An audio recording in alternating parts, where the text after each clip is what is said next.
Martino. L'opinion populaire. Alors, tous les partis d'opposition ont mitraillé le gouvernement de questions concernant le scandale de Saclay. On a entendu le Parti libéral du Québec, on a entendu Québec solidaire, on a entendu le PQ. Moi, je me demandais, j'aimerais ça entendre le Parti conservateur du Québec. C'est vrai qu'ils n'ont pas d'élus, donc ils n'étaient pas là pour poser des questions. Je dis, tiens, on fait venir le chef Éric Duhaime du Parti conservateur du Québec pour lui parler de ça. Éric, bonjour. Bonjour, Richard. On a appris que le conseil d'administration le savait, puis on dit on va cacher les chiffres parce qu'on est en campagne électorale, puis ça peut porter atteinte aux résultats, ça peut impacter le résultat des élections. Ça pourrait être mauvais pour le parti au pouvoir. C'est incroyable. Écoute, tout est incroyable dans cette histoire-là. Juste vous rappeler qu'à l'époque, quand les gens se sont mis à attendre comme des imbéciles en plein froid là, parce que le système informatique était planté, le ministre responsable de la cybersécurité puis du numérique, Éric Kerr, avait dit que c'était pas un blâme qu'il fallait lui donner, c'était des louanges. Je sais pas si tu te souviens de ça, là. Ça avait fait époque, il avait dit ça à Alain-Laforêt, ça avait créé un scandale à l'Assemblée nationale. Et donc, lui, il pense qu'il aurait dû recevoir des éloges. Et aujourd'hui, moi, hier, j'ai écrit à Marc Tanguay, le chef du Parti libéral, à Paul Saint-Pierre Plamondon, le chef du Parti québécois, puis à Ruba Gazal, la co-porte-parole de Québec solidaire, pour leur dire qu'il fallait qu'on se mette ensemble et qu'on réclame la tête de Éric Kerr. Parce que ça peut plus continuer. Puis là, ils disent qu'ils sont pas au courant. OK, ça, c'est l'autre affaire, là. Parce que là, on dit que le conseil d'administration a caché l'information. Mais je m'excuse, mais si t'es pas au courant, soit tu mens, puis là, il faut que tu démissionnes parce que tu nous mets en pleine face, puis c'est un cover-up, là, c'est épouvantable. Ou soit t'es carrément incompétent. Totalement. 1,1 milliard. On parle pas d'un compte de dépenses de 200 piastres, là, que tu peux avoir vu que passant des mailles du filet, là. 1,1 milliard de dollars. Puis ce qui est encore plus dangereux, Richard, rappelez-vous que la SAAC, c'est le premier organisme public au Québec qu'on informatise totalement. C'était supposé être comme le modèle pour ce qui s'en vient pour les autres ministères et les autres organismes gouvernementaux. Ça vous donne-tu une idée combien ça va nous coûter tout à l'heure? Écoute, qu'est-ce qui s'est passé avec Éric Kerr? Parce que toi, Éric, je l'ai bien connu. T'étais chroniqueur, t'étais animateur à la Radio de Québec. Éric Kerr, c'est quelqu'un qu'on entendait souvent sur les ondes de la Radio de Québec, puis c'est quelqu'un qui avait un discours comme le tien, c'est-à-dire utilisation responsable des fonds publics. Oui, c'était le shérif. Son surnom, c'était le shérif Kerr. Qu'est-ce qui s'est passé avec lui? Le shérif, il est disparu, je sais pas. Shot de shérif? Mais écoute, d'abord, Éric Kerr, on était très surpris quand il a été nommé ministre parce que juste avant l'élection, en 2018, il y avait eu tout un espèce de mini-scandale à Québec avec l'ancien maire de l'ancienne Lorette qui avait prêté de l'argent pour sa maison. Puis ça le mettait dans une drôle de situation avec le maire d'une importante ville dans son comté qui était redevable financièrement et personnellement. Puis malgré ça, François Legault l'avait quand même nommé, puis beaucoup d'observateurs, moi y compris à Québec, on était très surpris. On pensait qu'Éric Kerr venait de perdre sa place au Conseil des ministres. Arrive l'histoire du troisième lien, où il avait mis son siège en jeu. C'était de loin le député qui était allé le plus loin, là. Il disait que c'était certain, puis qu'il allait démissionner, puis qu'il n'y aurait aucune excuse possible si le troisième lien n'était pas en construction. 6 ans et demi plus tard, il est encore là, puis le troisième lien, on n'a pas le début du commencement d'un troisième lien à Québec. Et là, cette histoire de Saclic et tout le bordel informatique, puis il protège encore. Il y a des photos de qui, dans quelle position, Éric Kerr? Il va falloir qu'on se pose la question, parce que ça se peut juste pas. Il y a peut-être des photos de membres du gouvernement en train de baiser avec des animaux. Je sais pas exactement c'est quoi. Je sais pas le détail, mais il y a, de toute évidence, il possède de l'information qui fait qu'il est immuable. Là. Ils peuvent pas le tasser de là. Mais Éric, sais-tu ce qui me déprime profondément dans tout ça?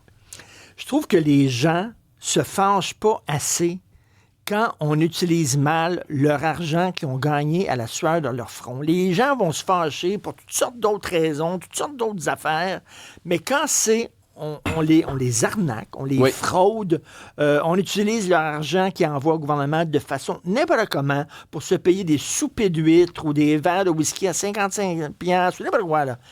Les gens sont pas fâchés. C'est un gros problème. Puis dans le cas qui nous préoccupe, c'est non seulement c'est du gaspillage d'argent, mais c'est potentiellement de la fraude puis criminelle.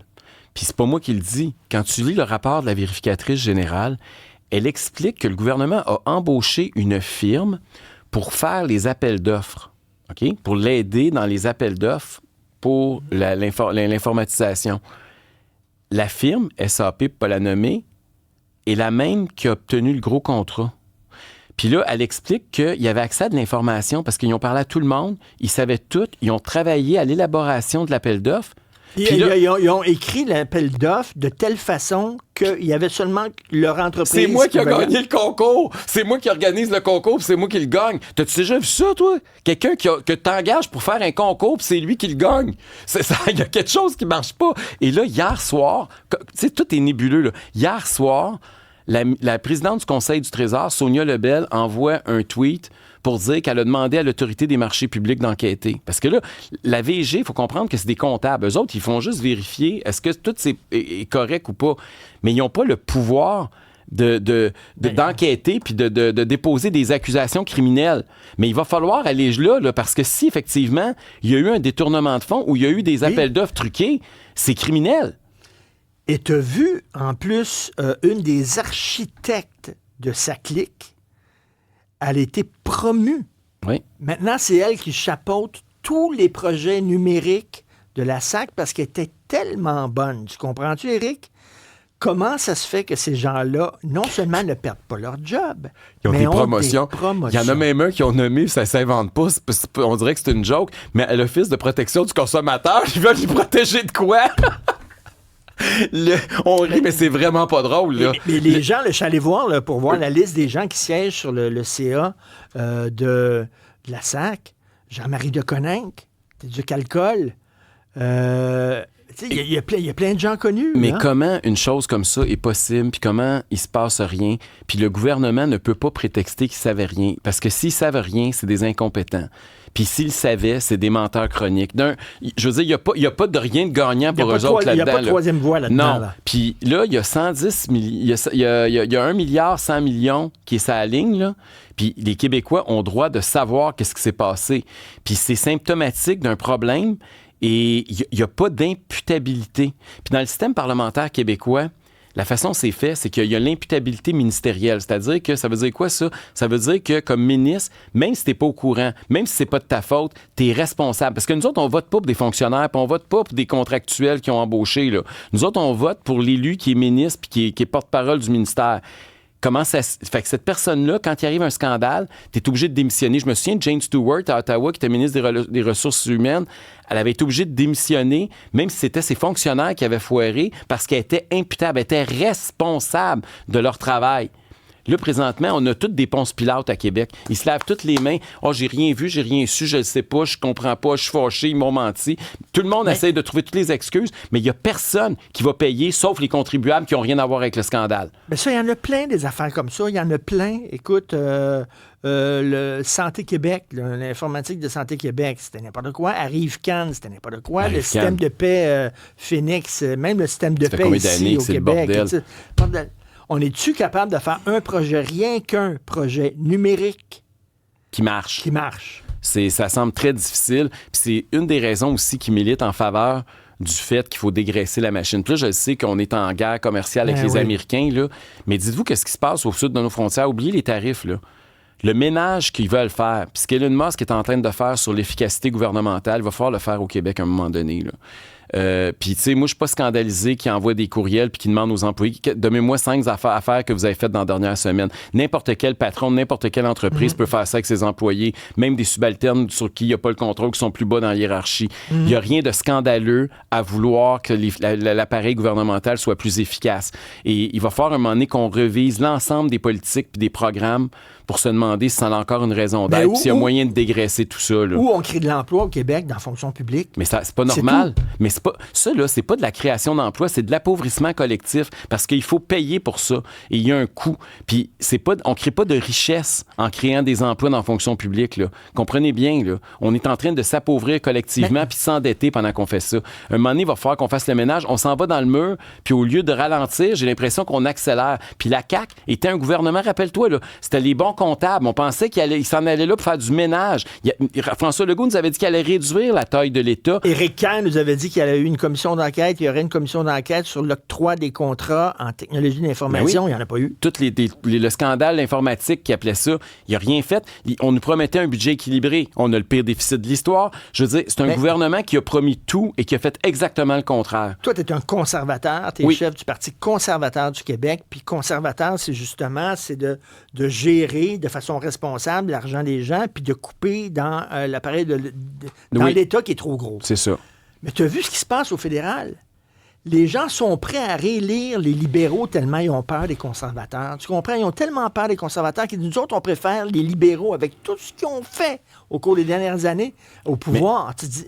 Faut attendre un peu, là, parce que là, tout nouveau, tout beau. Là, je me souviens que Kim Campbell, quand Brian Mulroney est parti, très impopulaire, un peu comme Justin Trudeau, la nouvelle Kim Campbell, sortie de nulle part, que personne connaissait, a monté comme une flèche, mais ça a descendu aussi vite que ça a monté. Ils ont fini avec 2 députés conservateurs après l'élection. Fait qu'il va falloir voir est-ce que ça va se concrétiser. Mais cela étant dit, ce que je remarque aussi, c'est que les libéraux, pour aller chercher plus de votes, qu'est-ce qu'ils font hier, le débat, là? Si les gens qui sont capables de traduire et de comprendre ce qu'ils ont dit en du presque français, là, j'ai compris qu'ils sont rendus contre la taxe carbone, sont contre l'impôt sur le gain capital, ils sont pour la réduction de la taille de l'État, ils sont contre les déficits, c'est tout le contraire de ce qu'ils font depuis 10 ans qu'ils sont à Ottawa. Fait que ça démontre quand même qu'ils ont compris que là où ils s'en allaient, c'était pas bon. Je pense pas que c'est les meilleurs pour faire exactement le contraire de ce qu'ils ont fait pendant 10 ans, mais je constate que même eux, ils défendent plus leur bilan. Là, ils sont complètement ailleurs. Là. Est-ce que tu crois qu'au Québec et au Canada, les médias sont biaisés contre les conservateurs? Contre les conservateurs provinciaux et contre les conservateurs fédéraux? La semaine passée, il y a une ministre qui est sortie avec un rapport pour dire qu'il fallait doubler le financement à Radio-Canada. J'ai pas rêvé ça. Là. J'ai vu ça, je l'ai lu, puis toi aussi, je pense que tu l'as lu. Là. Mais là, ce qu'ils nous disent, on ne peut pas le faire avant les élections parce que le Parlement est prorogé. Mais on va le promettre comme libéraux en campagne électorale. Fait que d'un côté, vous allez avoir Pierre Poilievre qui dit qu'il va fermer CBC puis qu'il va faire des logements avec le siège social à Toronto. Et de l'autre, vous allez avoir les libéraux qui promettent qu'ils vont doubler le financement à Radio-Canada. On parle de milliards, là, on parle pas de centaines de millions. Là. Si tu es journaliste et tu travailles pour la CBC, tu sais de quel côté ton pain est beurré. Pensez-vous que... Puis je les blâme pas nécessairement, là, mais je veux juste que les gens comprennent là, que ça va être très difficile pour les journalistes à Radio-Canada puis la couverture médiatique de Radio-Canada d'être un tantinet objectif pour la campagne électorale. Parce que, tu sais, follow the money, comme disent les Chinois. Là. Un moment donné, moi, j'ai l'impression que le jupon dépassait déjà, puis ça va être encore bien pire. Pour te donner une idée très, très concrète, là, je vais te parler du Parti conservateur du Québec, parce que je le connais mieux.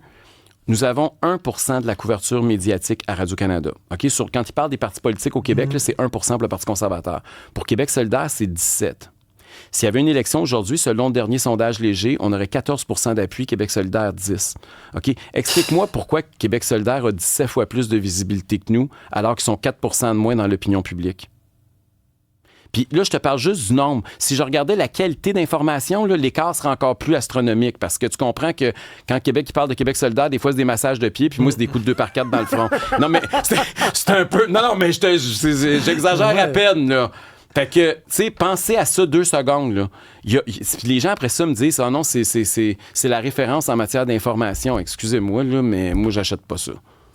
Qu'est-ce qui se passe, là? Est-ce que tous les partis de l'opposition, y compris toi, vous allez vous unir ensemble et demander, exiger une enquête publique? Bien, je pense que c'est nécessaire. Là. Je pense que ça prend une enquête publique. Ça prend des accusations, pas juste des enquêtes pour faire une enquête. Non, parce qu'on veut qu'il y ait des gens qui soient traduits devant la justice. À la limite, là, comme le disait Max-Émile, mon ami collaborateur, il dit le rapport de la vérificatrice générale, c'est un peu comme une enquête. Non? Oui, mais c'est parce qu'elle n'a pas le pouvoir d'accuser le monde, elle. Elle n'est pas le directeur des poursuites criminelles et pénales. Là. Elle ne peut pas dire on vous accuse de fraude, on vous accuse de détournement de fonds.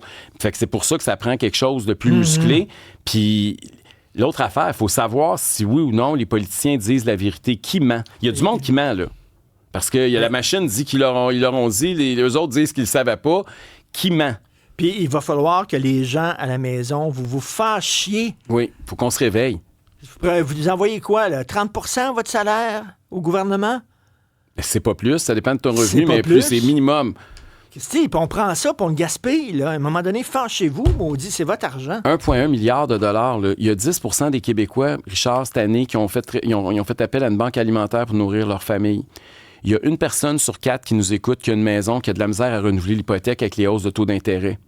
Tout le monde va à l'épicerie. Vous avez tous vu la facture exploser, puis vous voyez la fin du mois arriver de plus en plus rapidement. Puis pendant que vous vous serrez la ceinture, il y en a qui se sont gavés à 1,1 milliard de dollars dans l'informatique à la SAC, puis qui ont fait le scandale qui est devant nous. Si ça vous révolte pas, il n'y a rien qui va vous révolter. Là. Éric Duhaime, chef du Parti conservateur du Québec, on se laisse là-dessus. Salut. Merci, Richard. Bye.